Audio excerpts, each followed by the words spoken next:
This is A View from the Bridge, official podcast of the Belfast Giants for kingdomofthegiants.com. Today's Wednesday, the 14th of December, 2022, and I'm a very croaky Patrick Smith. We're live on YouTube, Facebook, and on Twitter, and you can download us on Apple Podcasts, Spotify, Anchor FM, Ask Alexa, and all of our... Oh, no, it's lit up now. No. And all of your normal podcast providers. On this week's show, the Belfast Giants ended a losing streak with a win over Dundee at home, but that wasn't before a tough battle in Cardiff. We'll get to those games in a bit. And if you're watching live, get your questions in from Mark Garside. He'll be joining us in a short while. Joel, have a bit of news from around the league. The Giants are trying to return to Challenge Cup action on Thursday night on Viaplay Sports, before games against the Storm at the Blaze this weekend. This may not be a very long show. We'll see how long this lasts, because I'm not the only one who's playing hurt. David McGempsey, how are you? Hang on, Pat. I was doing another thing there for later in the show, mate. I don't know if anybody heard, but like nearly 10 years ago, I broke my leg. You did not? It was pretty bad, mate. And I've got to be honest, I'm probably feeling a wee bit worse now than I was then. And it's just came on in the last few hours. It's been in this house for 4 days, and I've been giving it the big one. Can't make me sick.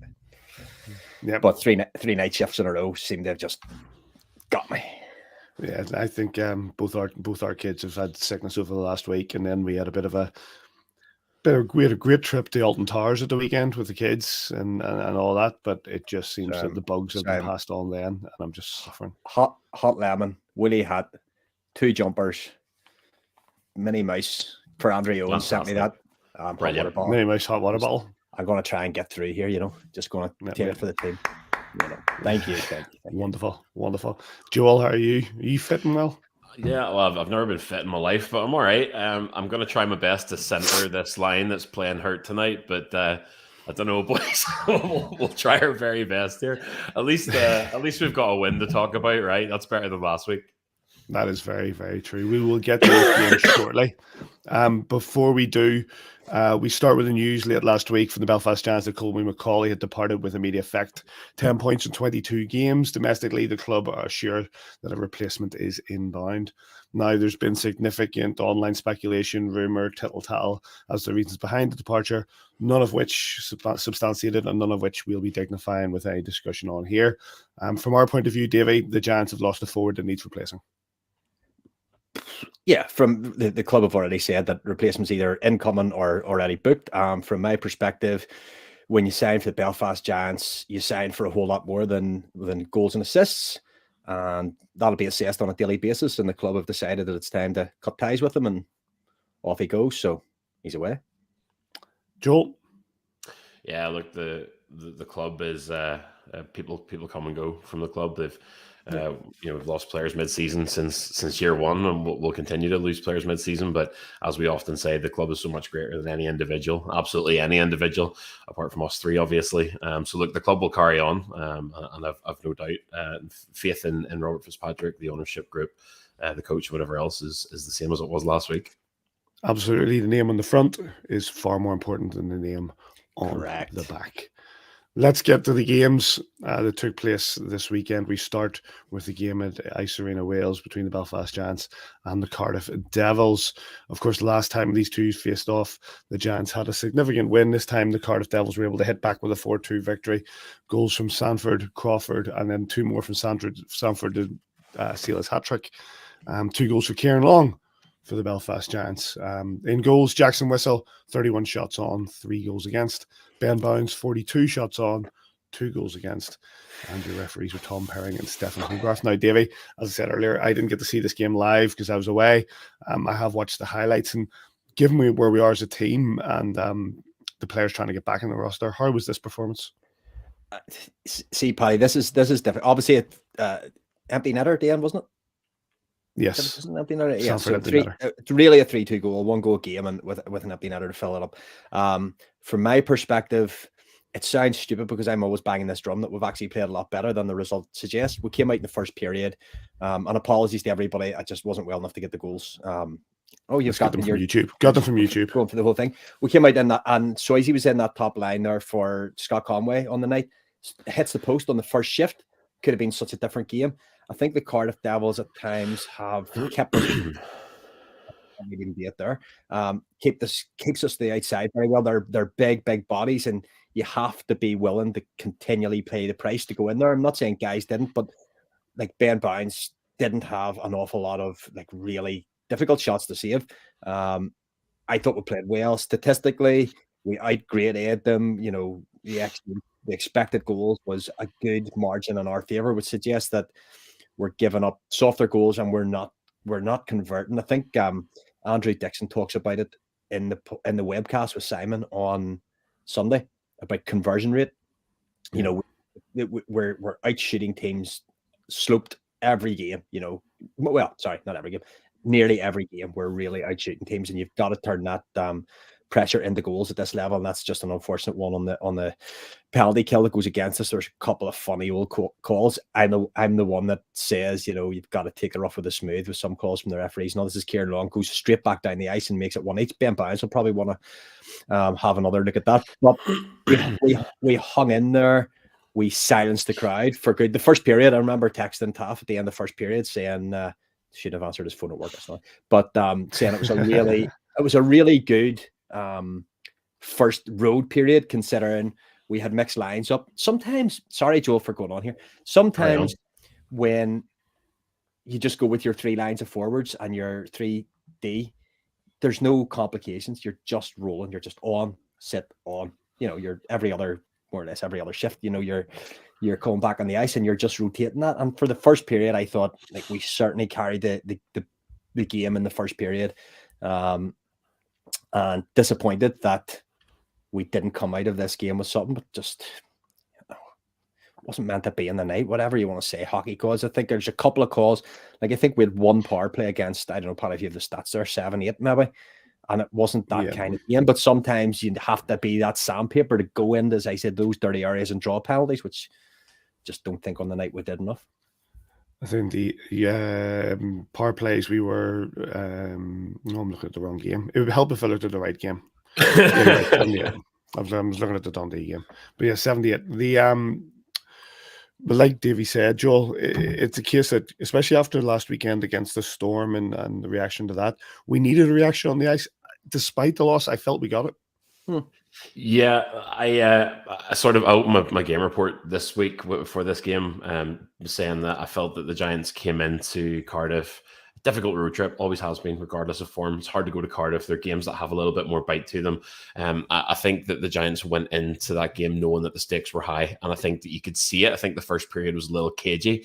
I don't think that we were particularly bad in the first period. I think that we were probably the better of the two teams. And yes, Davey, you said obviously Ben Barnes wasn't called into doing an awful lot, but he was certainly the busier of the two goaltenders in that first period. I thought Jackson Whistle was stellar throughout the second, especially when things got a little bit kind of sketchy on the penalty board as well.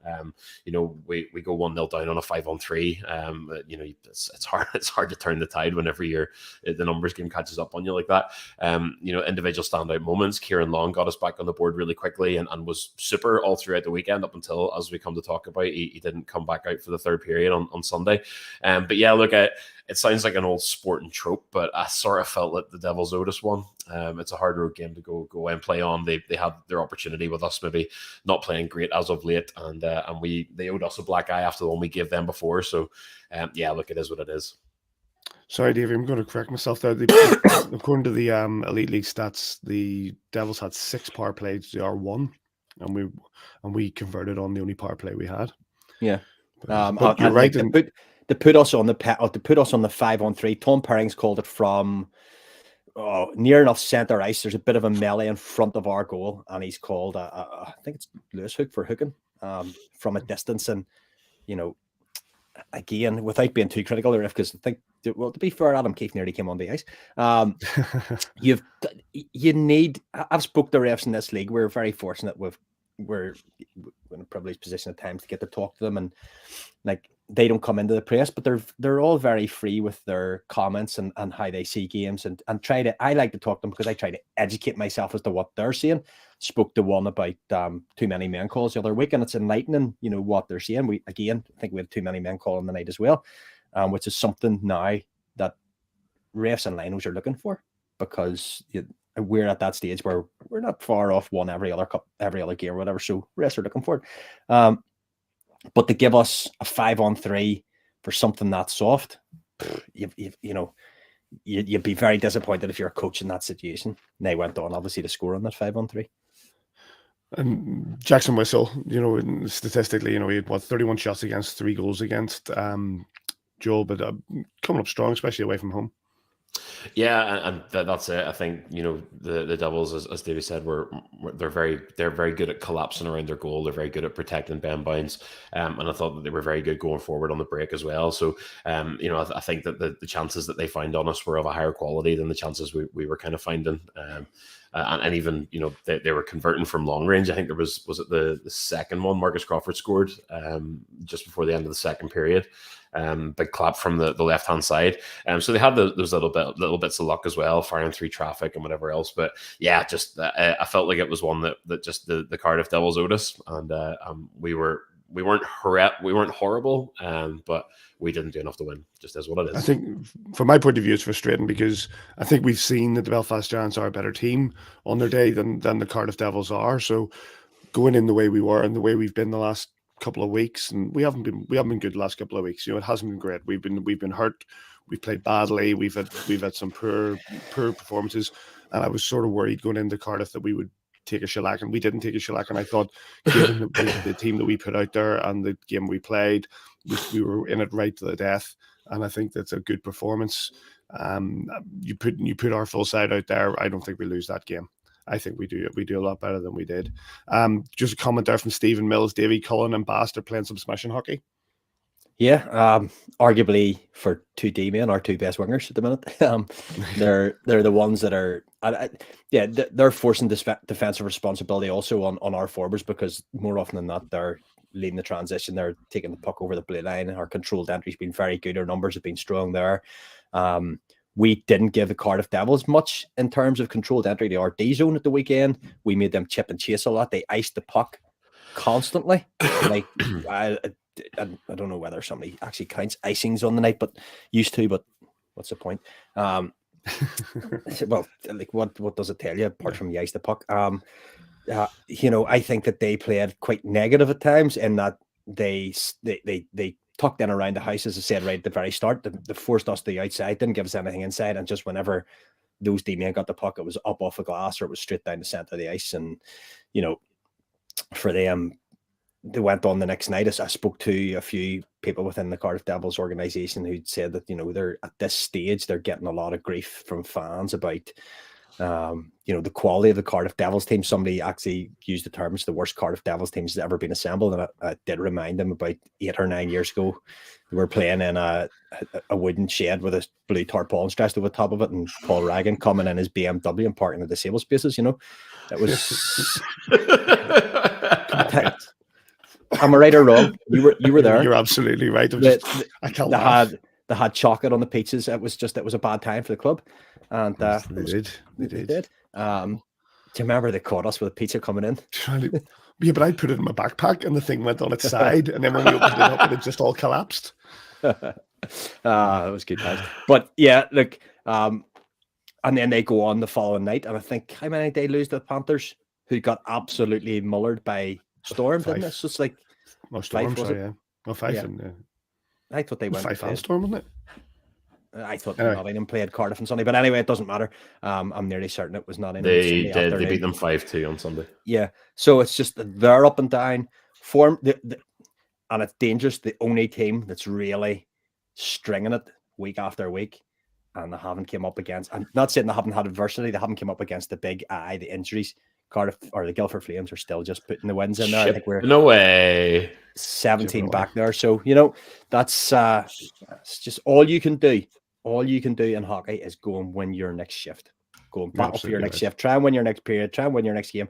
There's no more important game at the minute for us than Panthers tomorrow night. And then after that, we'll focus on the weekend, and we just have to chip away as best we can. Believe that we've got a roster that can, overhaul some of the teams above us, and just keep going. Left foot, right foot, boys, and just keep going at it. From that, I'm just absolutely shocked that there's a statistic that your stats team doesn't do, and it's icings. To be fair, I hope Stevie Thompson isn't watching. I don't read everything every week because it is quite a compendium that comes. So Stevie, if you're watching and you do do you do all the icings? Highlight it for me and I'll read it next week. We'll get the icing. We'll have a weekly icing report. Speaking of highlights, the highlights from this game are available on YouTube from Devils TV, and we move on to a game that we won. The Belfast Giants returned to the SSE Arena to face Jeff Mason's Dundee Stars, as we contractually have to call them. Share this. And I'll put in. The 4-3 win for your Belfast Giants. 2 goals from Will Cullen, Ben Lake, and Lewis Hook for the Giants. Sanch Eriksson with 2 for the Stars. Jackson Whistle, 21 shots against, 3 goals against. Anton Svensson, 54 shots, 54, 5-4 shots against, 4 goals against. Your referees are Tom Perring and Steve Brown, the best referee from the Northeast. Joel, we needed that. Yeah, we really needed that. The first note I wrote down for that game was really needed this one. They opened the scoring against the run of play as well. I love watching Philip Sanch play hockey. He's so fast. He reminds me of John Pelly back in his heyday, who was also a former Cardiff Devil briefly. Yes. But yeah,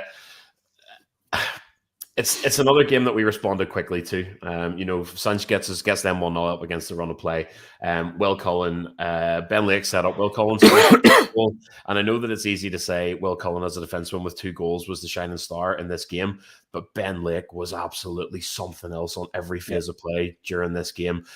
Setting up that game, the aggression that he plays with, and the individual brilliance that he had for the 3rd goal.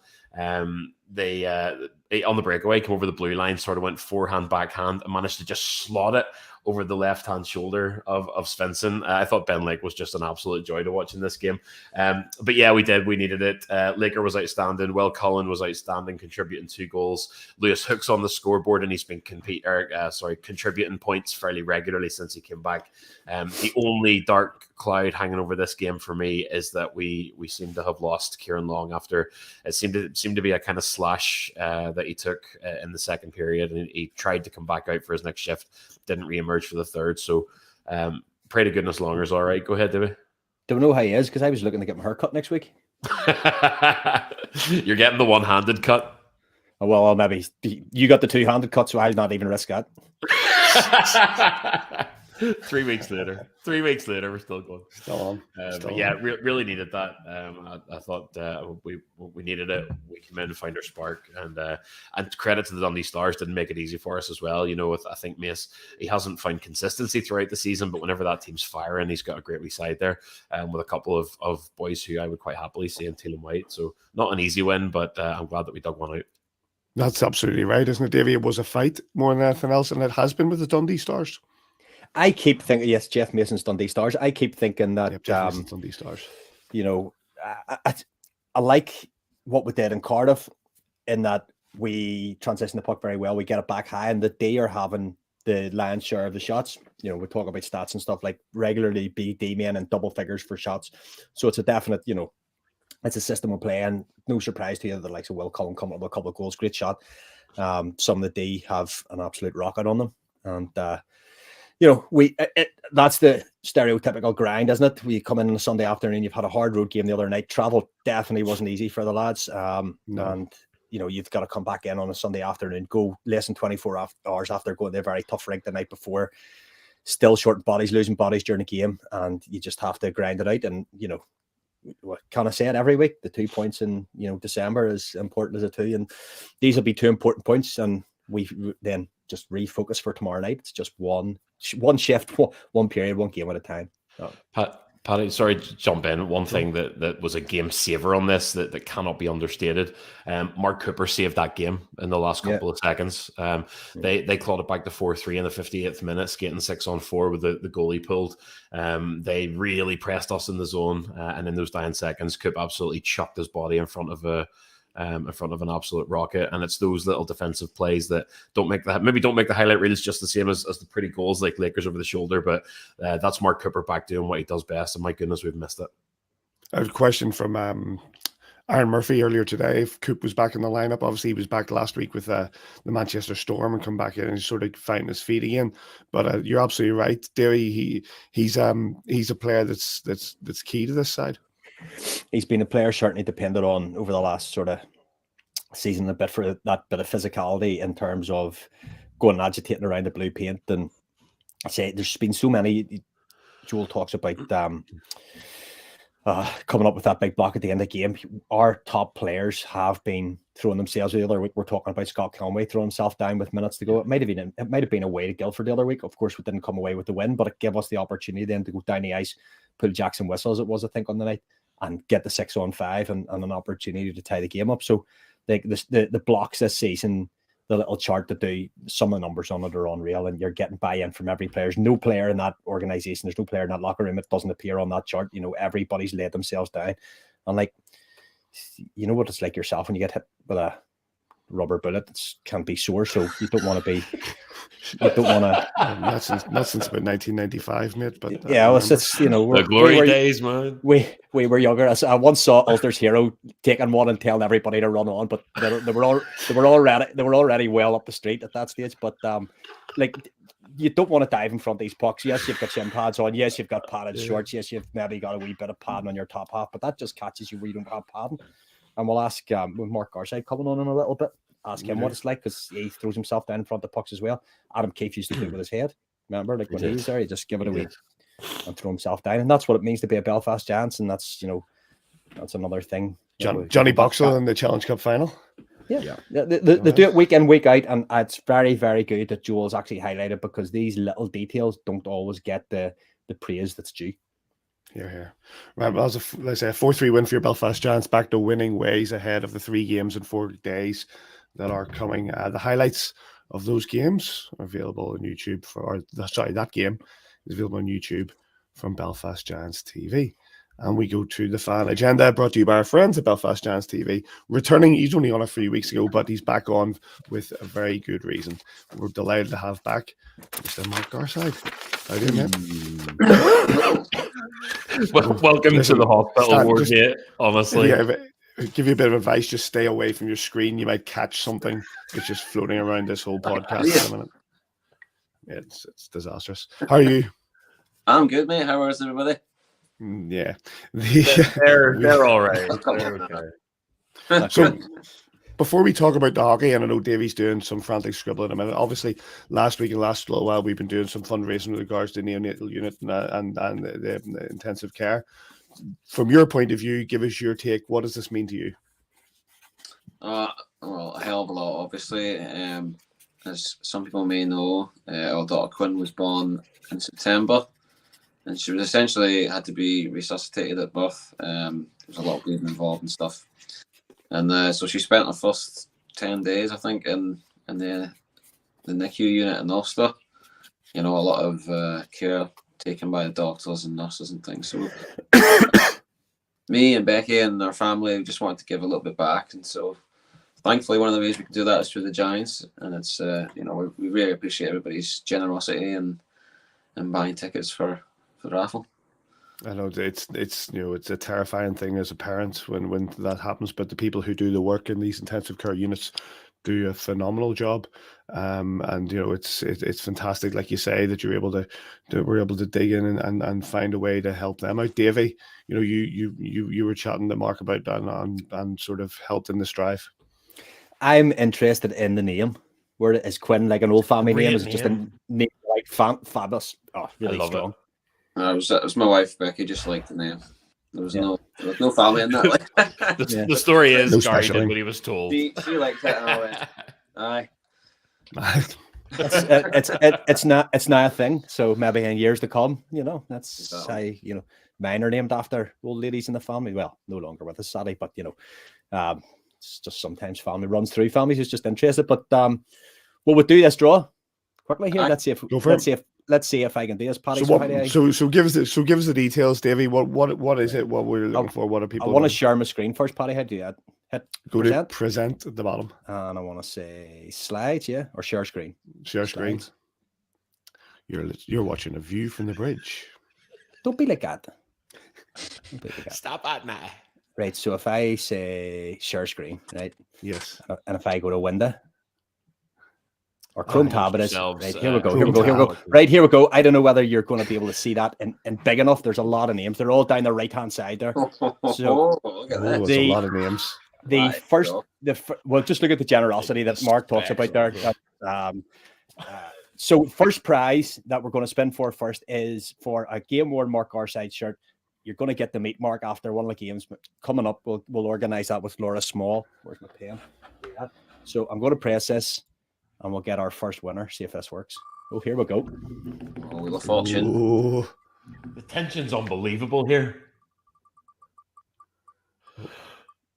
The winner is It's Joe. Congrats, Joe. So first Greenburn. first prize. So we will take her. And then second prize on this, wasn't it the Mark Garside ice hockey player T-shirt that I have from the testimonial? There you So go. we'll draw this second prize. Tension is unbearable. Isn't it, mate? Isn't it? Oh, we're gone. And to be honest, hang on. To be Hang honest, Laura Small said if she won to take her out and do it again, so Yeah. we will. At her request, I wanted it to Congrats, be legit. Calder. I wanted it to be legit. So, oh no, look what's going to happen now. Joel Neal. Right. No, So- redraw. Right. Sorry. So you can't- Divvy, Can't it's write this. working really well. I know, but, well, here it proves it's not fixed too. Yeah, that's it. So here we go. That's it. So here we go. Please, not Andrew Owens. Right. Tara Knowles. Arnold, let's go. Knowles. Got there We in the also end. then, so I've got a second draw to do here. So we'll close that. Kevin Madden, fix. Do you think Davey would put this much effort to put all these names into this wheel to fix it?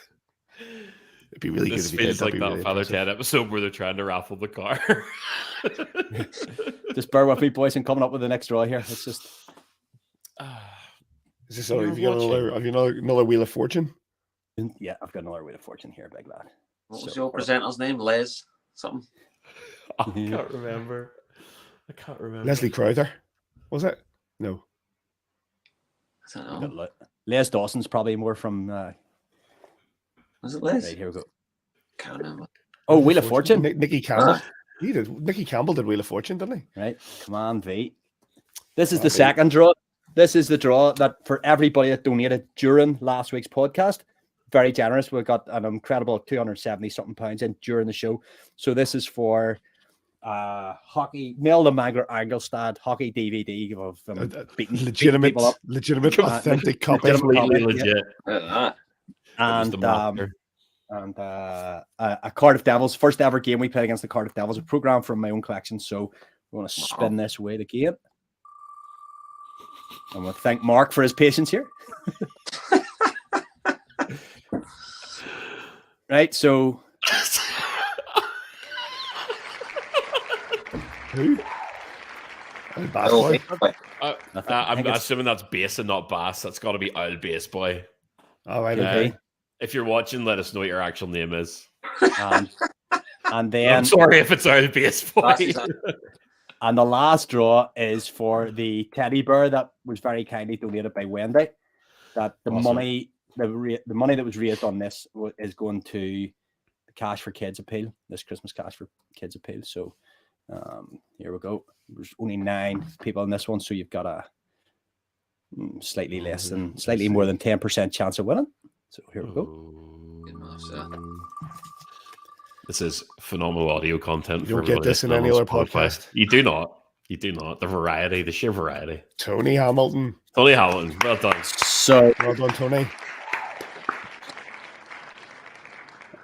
there you go. I don't know whether that went. How did I get that? I don't know whether that went worse or better than what we were expecting, but it happened. And there's the Mel Listen. Angelstad DVD. Absolutely legit. Authentic. So official. 100% authentic. So Mel Angelstad real. DVD. It's Not exactly burned at all. it's exactly the same color as my Moment in Time DVD. Excellent.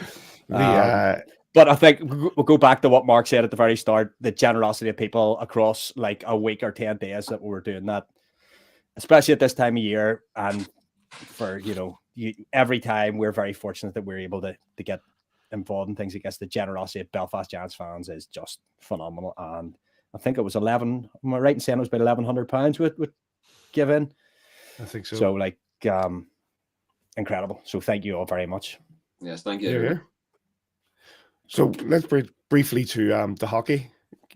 Gary, the fact that the Giants had a bit of a bad run there, the Storm game, and then coming back with a good performance against the Devils, if a loss, and finally back to winning ways. How's the atmosphere in the room? It's good. It's good to get back in. Obviously, after the Manchester games, we were all very disappointed, and we knew we'd kind of played below ourselves in those 2 games, I think, and we want to kind of set the record straight this last weekend there. And I think we did play well against the Devils. We weren't quite clinical enough. Maybe could have went to the net a bit harder. So some things about that game we didn't quite like, although our effort was there and we played quite well systematically as well. And then the Dundee game we played well. I mean, if you watch it back, I heard you talking about the blocking shots and things like that. Mm-hmm. And, we were doing all those little things in the Dundee game. Dundee actually played pretty well, and so we had to kind of dig in and play well to beat them. Deco talked on the webcast about conversion rate, and we talked earlier in the podcast as well about just what you're saying there about having to pay the price to go in. Cardiff are big. Cardiff, make it difficult to go in there in front of them, and as a result of that, we're having a lot of shots from the outside, and Ben Barnes is still a decent enough goalie. He's going to stop the most from the outside. So it's just a case of keeping going. I thought we played really well actually on Saturday. Very, very solid first period, and just that 5-on-3 call gets us a little bit behind. Yeah. Sometimes you have to deal with bad calls and good calls as well. But across the course of the weekend, 2 points out of 4 if you'd have went in September and said, that you've got to be away to Cardiff and home to Dundee. Obviously, you want more, but where we've been, I think the two performances are those green shoots that Paddy often talks about. Yeah, we definitely have something to build on after last weekend. We've obviously got Roche in the lineup this weekend or tomorrow and then into the weekend as well. So we're starting to get bodies back as well, which will help. I know it's like the same for a lot of teams, but I think we've done quite a lot of bodies over the last month. I just think just over time it creates fatigue, and then with that fatigue, guys are playing probably a bit more minutes too. So maybe not quite as crisp as what they normally are. But I think having bodies coming back into the lineup now, and with that kind of playing well, that's my bins alarm gone off. Bins alarm? Put the bins out, mate. Yeah, I know, put the bins out.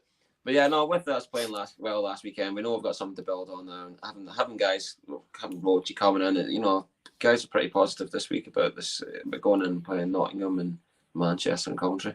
We talked last week and the week before, because we've been going through this injury thing for a few weeks now, and we always try to sort of say we are a no excuse organization, but it's certainly fair to say it's been a factor, and guys playing upwards on half an hour. Some guys have been playing, you talk about ice time, you see it yourself. Some of the boys on the back end especially have been playing 30 minutes plus. You've got the likes of Goody being 26, 27 minutes. Like that takes its toll when you're playing maybe Wednesday, Saturday, Sunday, or Wednesday, Friday, Sunday. Doing it has to catch up with you. Yeah, I think it's okay doing it once in a while. Like you can play with that kind of short lineup every now and then. It doesn't really affect you too much. It's just the continuous, having done it over 4 weeks. It starts to build up after a while. I think that's kind of what we saw against Manchester, without realising that we were just fatigued. Yeah. And then that leads to making bad decisions, or it leads to just guys doing the wrong thing out there on the ice. When normally, if they're fully rested and they're thinking straight, they make better decisions and they're more clinical. Gary, a lot of chat obviously this season so far about the standings and about the sort of topsy-turvy look of it based on sort of recent years, the upsets that are going on. I've spoken to Adam Keefe enough after games to know not to ask him about the standings, and it's usually whenever we're in a position of defending, being at the top or being 1 or 2 points away. He's always just that mentality of one game at a time. But obviously at the minute we're digging ourselves out of a wee bit of a hole. We are kind of mid-table, and you've got Guildford and Coventry streaking away there. Is the table a factor at all in your daily conversations? Are you looking at it as in the motivation to drive on, the challenge that you've got ahead of you? What sort of standing does the standings have, in the day-to-day operations of the Giants at the minute? Do you look at it? I mean, I think when you come in at the start of the year, it's always drilled into you, because a lot of guys will be coming from leagues where it's just not winning the league. It's not the prime objective, essentially. Like, so, when you come in at the start, as soon as we're playing first league games, it's like, this is the big competition. It's it's a marathon, and we have to be prepared to do the things that win us games consistently. That's going to help us win the league. And I think that is one of the things that we do focus on, as opposed to just looking right out at the league table. It's more the way that we play. I think Kiefer always has his eye on sort of like shots for, shots against, our goals against average and our goals for average and things like that. Because those are the things that pay out over the long run. The way we play is designed to try and not give up that, good scoring opportunities against us and a lot of shots against. So that is one of the things that he will look at. And you can see, like, when we play games like against Manchester and we're giving up shots and scoring chances, like against the average, when you've got you've already got your 20 games played or something, you can tell when you've had a bad game like that. Yeah. As far as the league table right now, obviously Guildford are quite streaking ahead, but there's still a long way to go as well. We are in December. We've been 11 points later in the season and we won the league, that a few years ago. We were like, I can't remember when we were 11 points back from Cardiff, but we ended up pulling it back on the 2018-19, I think. 2018-19, that's right. So there is a long way to go to, as well. So there's lots of hockey to be played. And I was going to ask you for a bit of a hot take on the fact that Guildford are 8 points clear, Coventry are second, but that was far too intelligent and considered response for me to put you in that position, so I'm not going to. On the other side, I see you've got a lovely Christmas tree up there that I'm sure Becky did all of, and you didn't touch it all. It's a crazy time of year for a hockey player, and you've been in this game, for a fair bit at this point. What does Christmas look like for you and for the family? Are you getting a bit of time to sort of celebrate? I know you probably can't hammer a big dinner and have a load of beers. I mean, it's not quite like your average Christmas, I guess, and drinking wine all the time, but like mine. I think Christmas during lockdown, I got to experience it. That was lovely. Generally, we'd have a couple of days break after, I think we have a game on the 22nd with a few days off, and generally kind of just on Christmas Day, I have kids now anyway, so it's more about getting the toys made, and getting them forward to it for the morning. And then in the morning, getting up early with them, and getting all the toys and wrapped and things like that. So much more of a family day for me now. Yeah, fabulous. No wine though. Sorry. I'll have it on your behalf. But I'll do that for you, pal. Just glass. We're not going to keep you too much longer, guy, because we appreciate you've got the game tomorrow and you've been with us, going through the Wheel of Fortune. But one thing I do want to say, obviously, coming back in on Sunday, the guys were looking at a bit of inspiration. How much of an inspiration was this team talk? Oh, it's just that. He's done that a few times, I think, and sometimes it, like when we are stressed out, we've lost a few games in a row. It is nice to see like people who are in completely different sort of situations. You realize, like, okay, although we've lost a few games, it's not like, like you could be in such a different set of circumstances, and it makes you realize how lucky we are to sort of play and stuff as well. And you kind of go out there, with a bit of fresh thought, or a bit of perspective. Isn't it? Once we've been told by Dahi, Look at that sit. Look at the wee sit. Obviously. For those listening in, Dahi was in giving a bit of a team talk in the game on Sunday, and I love the suit. The suit is absolutely magnificent. The kids got it. Oh man! But when it comes to that, tie on as well, every now and then. The wee tie. Yeah, tie's fantastic. Like as an organization, for you guys to be able to, very careful to say here, touch so many children's lives, and get involved in that, and vice versa, the organization last week being able to help a player out in the opposite direction.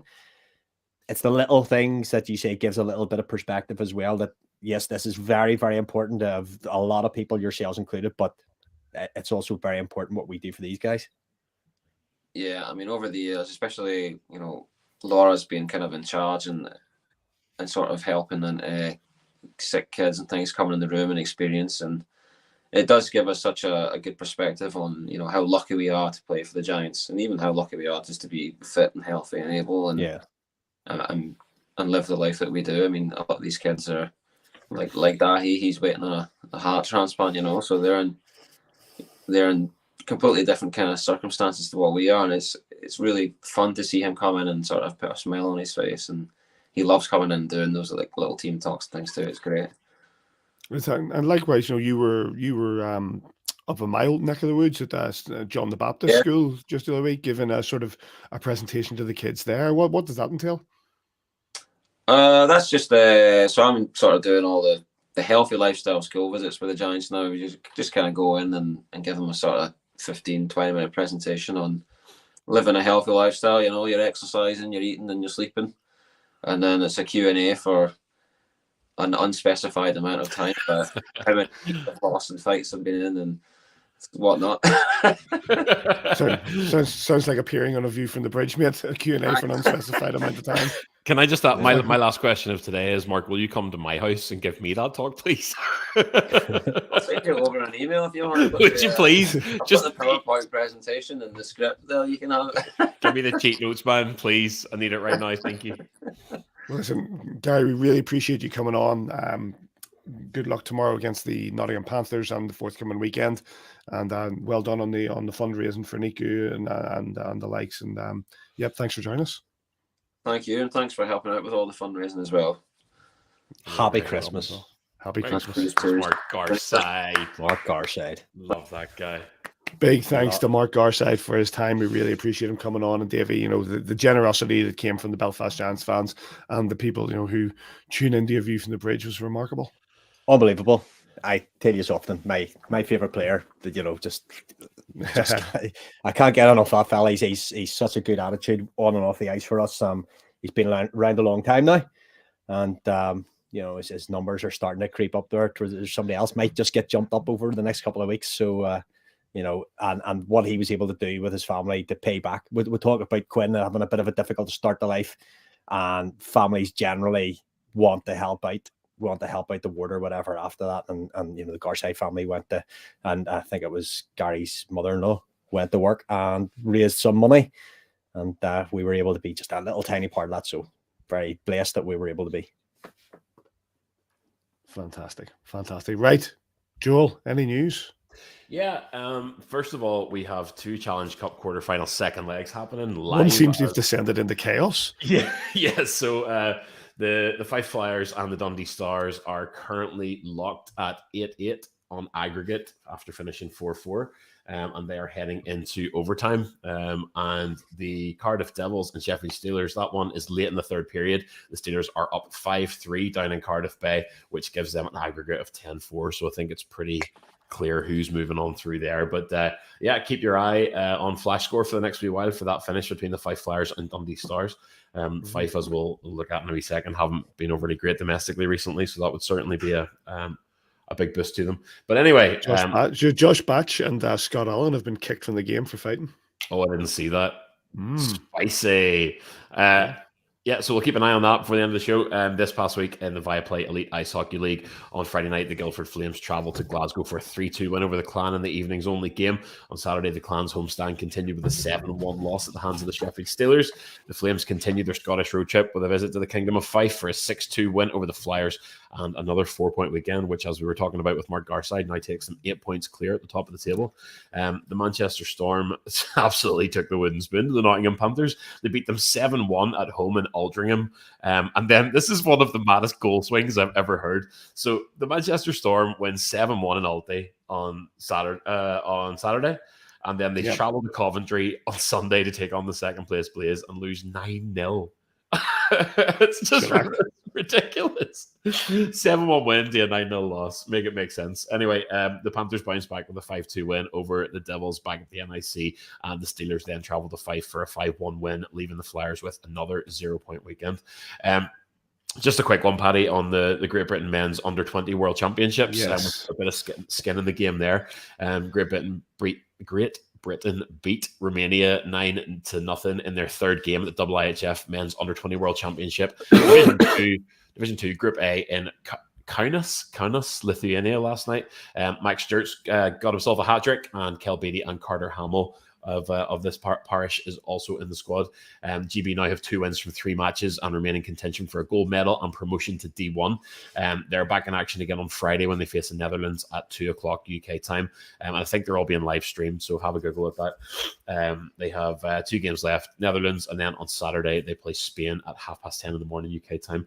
And we have no dops to speak of, so I'm just going to look and see. I think we want to look at this Steelers game. Pachule's now got 5 for fighting. Riley Brandt's got 2 plus 5 plus 10. In half. Yes. So we'll have plenty of dops to talk about next week. There'll be lots of dops next week, by the looks of it. Christmas jumpers next week, boys. I don't want Yes. Christmas jumper, mate. You've got a week to get one then. I'll try my best. Well, Primark's back open, back in the city, so 6 days. 6 days. Oh, yeah. It's Wednesday. We'll try to get back to Tuesday at some point. Yeah, I know. 19th, 20th, because we've got a game on the 22nd, don't we? So Yeah, we do. That is your news. Patrick Smith. Thank you very much, mate. We're going to wrap up pretty quickly here. The Belfast Giants have 3 games in 4 days, all of which away from home. The first of which is the Challenge Cup quarterfinal first leg, which is tomorrow night, Thursday night, 7:30 p.m. at the NIC, and it's on Viaplay.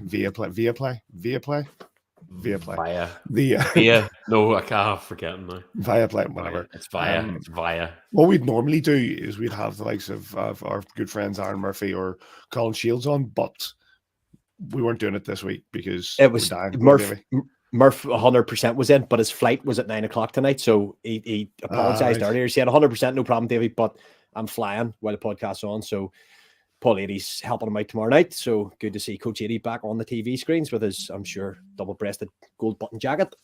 Giants legend, Paul Eadie. Best dressed man on TV. It's such a hockey mind too, and I don't say that disparagingly. I could stand and listen to Paul Eadie talk hockey.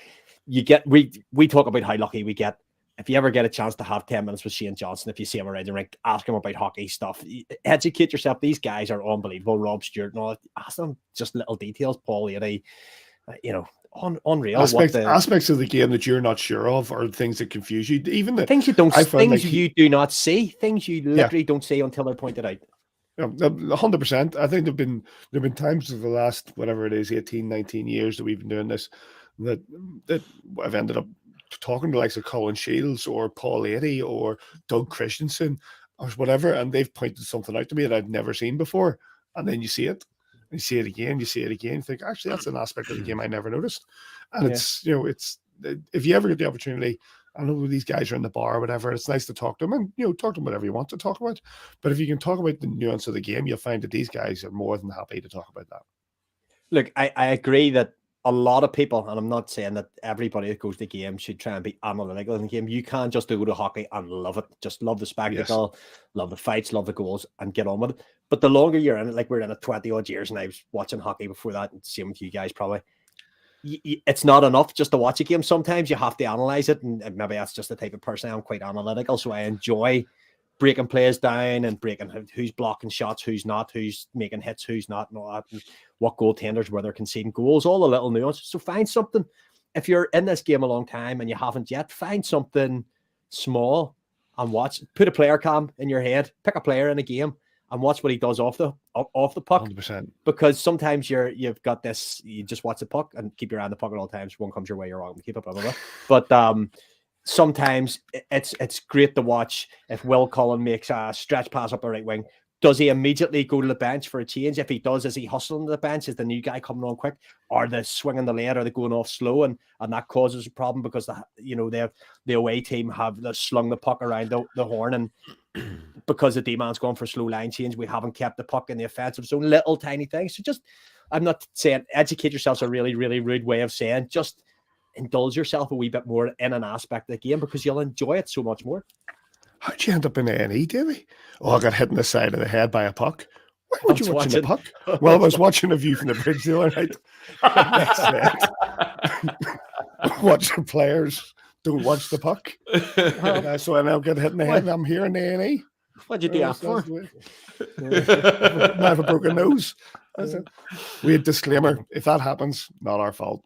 Oh man, I have to tell people this story because this is a long time ago and not everybody will have heard this story, but I'm going to say you might not have heard this story either, Joe, but I'm going to say 2003, 2002, before the nets went up behind the plexi end. So we're at Boomerang Corner end, and it's a game against the Manchester Storm. All the mates have gone together. I'm pretty sure it's a Robbie Sandrock, so that'll date it. Robbie Sandrock slap shot from the blue line that gets tipped. Now, why there was no nets back then is just stupidity, but there was no nets. Anyway, there's a guy sitting in the row. It's coming. It's nailed on. It's coming. It's hitting me square in the bake. So I've got time. I've got time to duck. It's just this. It's missing me. But the guy behind us has got a baby like this. And you're like, oh, it comes past us and all you hear is, and you're, oh, that's somebody's wiped out. Like if that hits a baby, wiped out. Yeah. So anyway, big Brian Robson sitting beside me and he's like this. And I went, oh, at least it's Miss Brian, you know. And Brian sits up and he's just got like a straight across his head, and it's just the blood's pouring out of it, right? So the medics come running down and they get like a big bandage and round his head and the blood's seeping out. And Brian gets up and they play Chumbawamba. I get knocked down, but I get up again. The Music Man MacGyver. All the players and all are on the ice. Both teams are looking up like this, tapping their sticks. Big Brian's giving it all this. So Brad's taken out. They had a little room off the concourse for medical issues, and Brian was taken in there. This is right. As soon as the game's over, we'll go to A&E. So we've gone up the Ulster in the A&E, and it's like 1 a.m, and we're like, lads, this is getting late here. I'm gonna pull a pin. You can sit with him. So Brian, anyway, if you see Brian, he just looks like he's got a zip on his forehead now. So Brian was determined. Brian thought, just to keep this story going, Brian thought this is an absolute open and shut claim. I was minding my own business. I was watching the puck. I tried, for whatever reason, I'm not a goaltender, but I tried to catch the puck. I missed the puck. It hit me in the head. And this is free cash here. You know, I'm going to be getting a few grand out of this. Like, I'm scarred for life. I've got a good story. So anyway, Brian gets out of hospital and buys himself quite a nice push bike. With the money, before he does, with the money he's going to get from right? Preemptive strike, yes. And Brian lived in Dundonald, and he rode his bike from Cumber Road, basically, up East Link, past the Ice Bowl, and you've got the Queen's Square there. And he fell off the bike and broke his arm, right? And ended up back in the A&E, back with the same doctors, arm like quasi, all big staples up here, bike mangled, didn't get a claim. So he's got an arm he can't straighten out. He's got a zip on his forehead, and he got no money. So people, keep your eye on the puck at all times, and don't spend money you don't have yet. That's a salient point as well. Yes, that is a very. God bless you, Big Brian. One of the greatest guys I've ever met. It's a great story, Davey. Great story. Wonderful story. Where were we? Oh yes, the Nottingham Panthers, the Challenge Cup just quarterfinal. Are we still live? Thursday, 7:30 p.m. NIC on Viaplay. Nottingham going through their own issues. We are trying to fight, and obviously the last game we had there was a tight affair where the Giants came roaring back in the third period. Tune in tomorrow night if you're not heading over to the NIC, and hopefully we'll also see the second debut of Josh Roach taking the ice with the Belfast Giants. Saturday, 7 p.m, Manchester Storm away, just down the road from me here in Planet Ice Ultram. You can get that on Storm TV if you're not making it down to the game. And then we're heading down the M6 to take on the Coventry Blaze at the Sky Dome Sunday at 5:30 Would you go M6, would you? I'd definitely go M6, yeah. Would you? Yeah, fair enough. From here, yeah, 56 M6 and then cut in. This is You're a view from the bridge. Why? What would you do? You cut through like helicopter. Well, that's true. On this, I thought to get the Alton Towers the other week, I'd have to take the M6, but it took me through Leek. This is sort of information you don't get on any other hockey podcast. We are literally still live. Yeah, that's it. We are literally still live. This is stuff that I would cut out of the recorded podcast, but now everybody gets to see it anyway. Yes, Coventry Blaze Sunday 5:30 p.m. at the Sky Dome. If you're not making it over there, Blaze TV with Ed and Stu. Any other business, boys? Nothing from me, Patrick. Nothing from you. Anything from you, Davey? Nope. Nothing from you. The M6 for the boys. Bit of a shout. bit of a shout to Kevin Madden, actually. Fair play to Kevin Madden. Like, the fellow lives in Southampton. I'm going to see him on Saturday because he's going to come all the way up from Southampton to Manchester. He takes the drive to Nottingham. Like a lot of the guys who live this side of the water, who do a lot of traveling for the Belfast Giants. I used to love doing it myself when I'm before, kids and stuff like that. And priorities had to change a little bit, and hopefully I'll get back to that. But a big shout out to all the people who make the big journeys going from one side of the country to the other to follow the Belfast Giants. It's wonderful to see, and more power to them.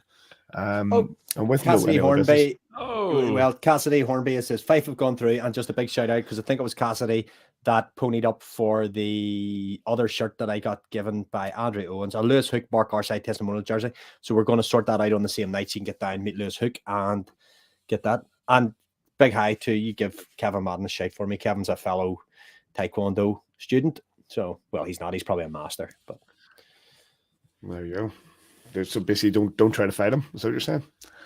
Try to fight anybody. It's just hockey. That's true.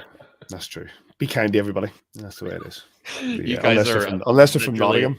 The medication, Joel. It's the The medication. fevers are starting to take hold with my two friends here. It's My time to wrap medication. the show. I can tell you my medication's wearing off, and I need to take some very soon. So on that note, a big thanks to Mark Garside and to everybody who was involved in regards to donations and the generosity that came from all of that. We very much appreciate it, and congratulations to all those who won prizes. I'm sure Davey jotted down all of them. Otherwise, you'll have to go back through the podcast. You didn't jot them down, did you, man? You're gonna have to go back through the podcast and find out who won. It's been the most electric few minutes on YouTube and find out who won. If you did win, you got it. I'll Okay, be so rewatching Nottingham it anyway. Panthers versus Belfast Giants Thursday, 7:30 p.m. on Viaplay in the Challenge Cup quarterfinal. Manchester Storm against the Belfast Giants Saturday, 7 p.m. in Elite League action in Planet Ice Altrincham. Get that on Storm TV. Coventry Blaze versus Belfast Giants Sunday at 5:30 p.m. Skydome. Get that on Blaze TV. Big thanks to you two, gentlemen. Thanks, boys. Feel better, both of you. Rest up. Thank you to everybody who's put up with this. Sorry. We apologize. If you catch it by listening to this, it's not our fault. We are not liable. Same way we're not liable if you get hit in the head by a puck. Correct. You can get us on kingdomofgiants.com, on YouTube, on Facebook, on Twitter, Instagram, I think. Are we on Instagram? Yeah, let's just say we're on Instagram. Send an email. And wherever you are, we hope you enjoy your hockey. We'll catch you here next time. Hopefully feeling a lot better. One of you from the bridge.